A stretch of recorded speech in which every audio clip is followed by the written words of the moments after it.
Recording studio Bihar Sharif.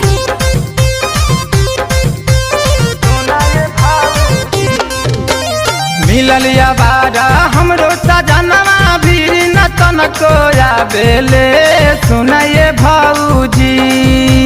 मिलल बारा हमरो सजनवा भी न तनको आवेले सुनाए भौजी।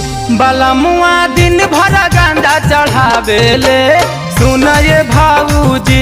बलमुआ दिन भर गांजा चढ़ावेले सुनाए भौजी।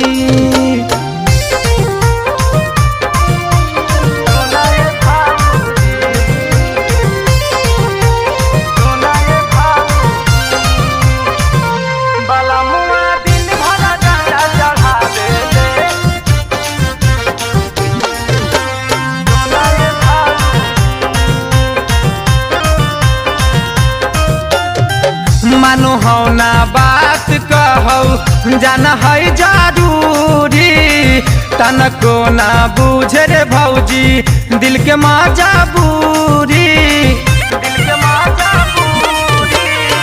मानो हो ना बात हमर बुझो मजबूरी तनको ना बुझो रे भौजी दिल के मजबूरी।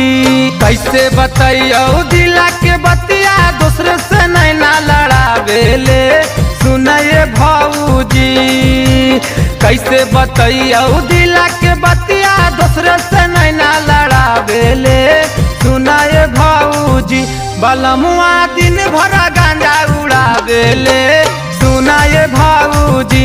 बलमुआ दिन भर गांजा उड़ावेले सुनाए भौजी।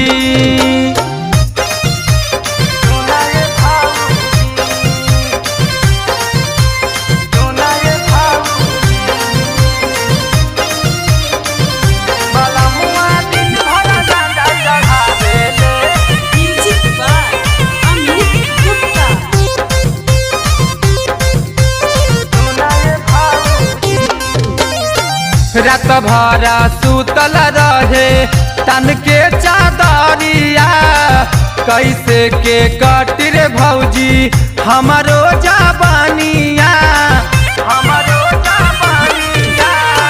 रात भरा सुतल रहे तन के चादरिया कैसे के कटी रे भौजी हमारो जवानिया।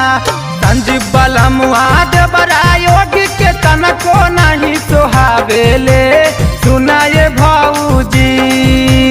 संजीव बलमुआ देवरा योगी के तनको नहीं सोहावेले सुनाए भौजी। बलमुआ दिन भर गांजा चढ़ावेले सुनाए भौजी। बलमुआ दिन भर गांजा उड़ावेले सुनाए भौजी।